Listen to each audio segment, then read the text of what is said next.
I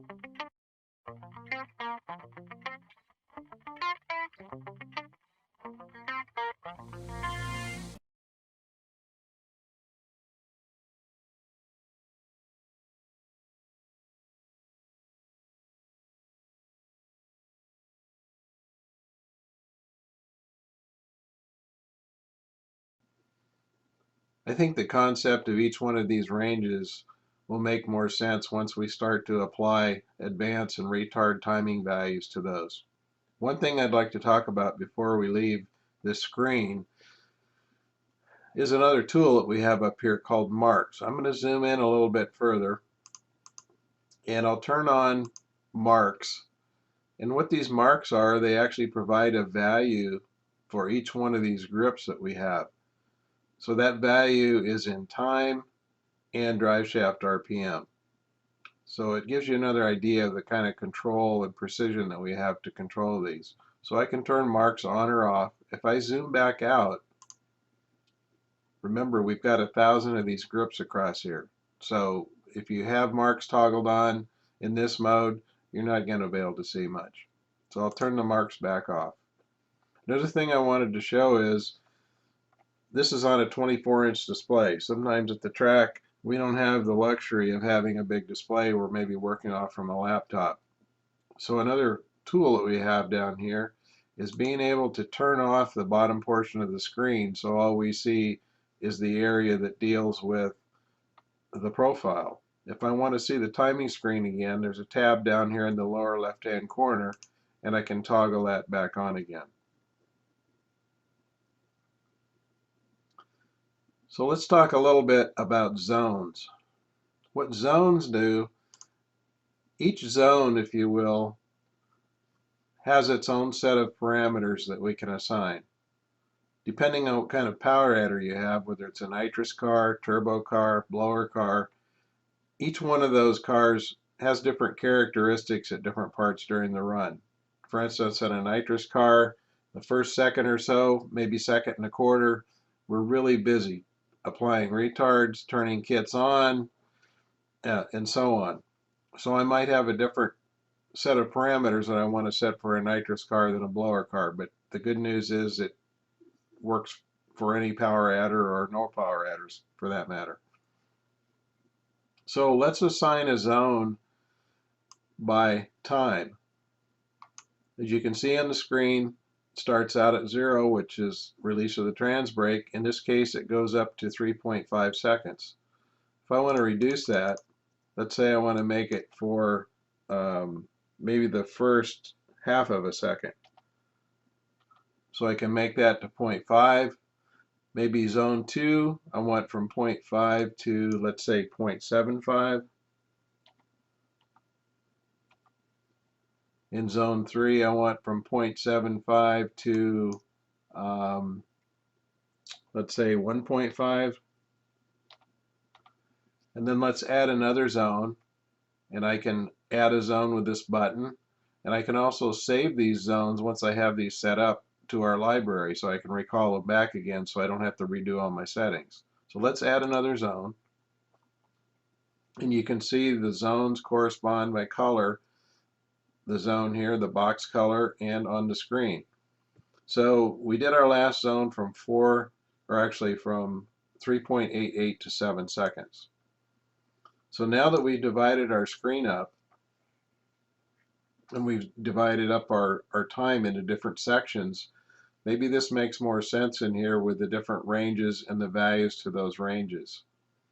So let's say in zone 1, I want to be able to pull out maybe more retard than I want to do in zone 2. So I can say for the first retard, maybe I want to pull out 3/4 of a degree. If it gets into the yellow zone, let's make that 1.5 degrees.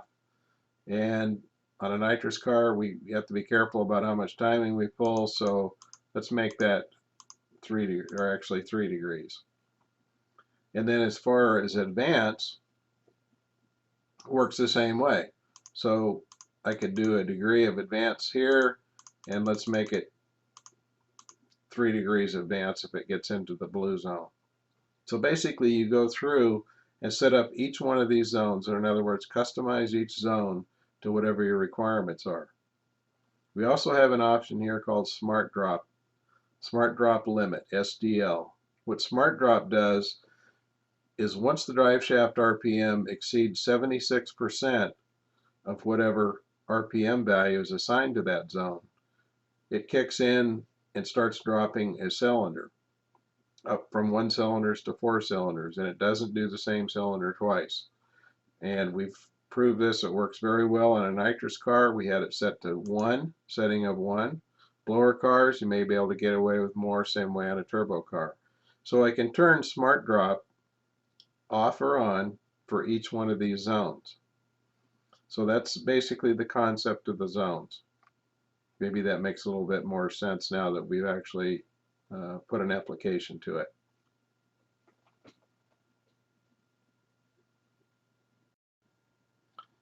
Before moving on to the timing section, let's go through a little bit more editing in detail.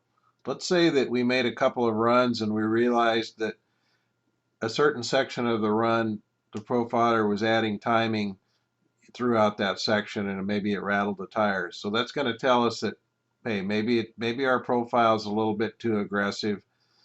Maybe the track conditions aren't quite as good, but to avoid long sections of correction and so on, we've determined that we should maybe bring our profile down a little bit. Let's be realistic about it. So here's how we might do that. So I can select the section that I want to change and zoom in like we did before.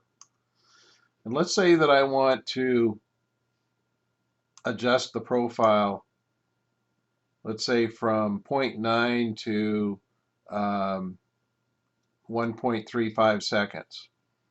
And I want to bring that whole section down just a little bit. So if I go to 0.9, I can do a control left mouse click and if you notice the grip turned red. And if I go over here to 1.35 and I do a shift click, that whole section that we want to change has been highlighted in red. So that means we now have control over that section. So if I want to bring it all down a little bit, I can do it a couple of different ways. So I can either just drag it down with the mouse,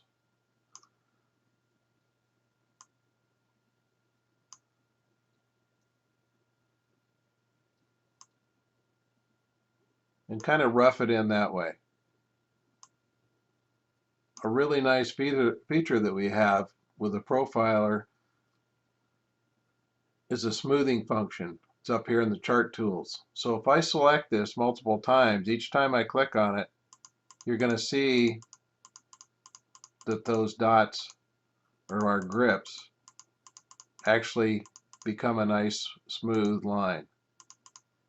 So I can select that as many times as I want till I get it as smooth as I want it, and now that looks much better. So now what's going to happen is instead of all those corrections that I was getting in there, I lowered this down a little bit, and that should alleviate that. Maybe it'll be a little bit easier to follow our profile. And we can do the same function if we wanted to move the line up.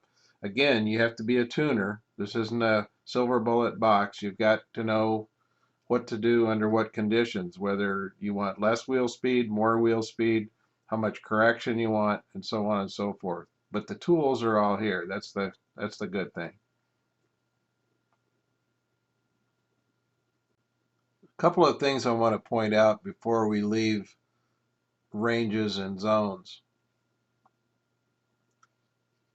The RPM range of these different zones, the wider the range is, the less aggressive the profiler will be if the drive shaft RPM is in that zone.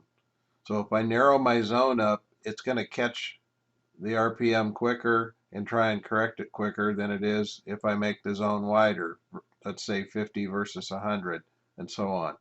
So there'll be a point where you'll understand what your car does and kind of will give you an idea of where you might want to adjust your zone widths. The other thing is on the zones, notice that my last zone, in this case it's zone 4, I have from 3.8 to 7 seconds. If the car makes it down to the track, probably a second and a half or longer, it's going to make it the rest of the way. So I probably don't want my profiler, for instance, let's say I have a good run that goes above my profile. I don't want it to pull retard and slow my run down. So I've made the fourth zone here, basically everything zeroed out. So once the car makes it that far, and likelihood is you're probably going to set it maybe sooner than 3.8 seconds in this case. But it's just a good idea that for that part of the run, you have everything zeroed out. If the car runs faster, great. We're not going to slow it down. So that pretty well summarizes zones and ranges. So next video, we'll move on to the timing section.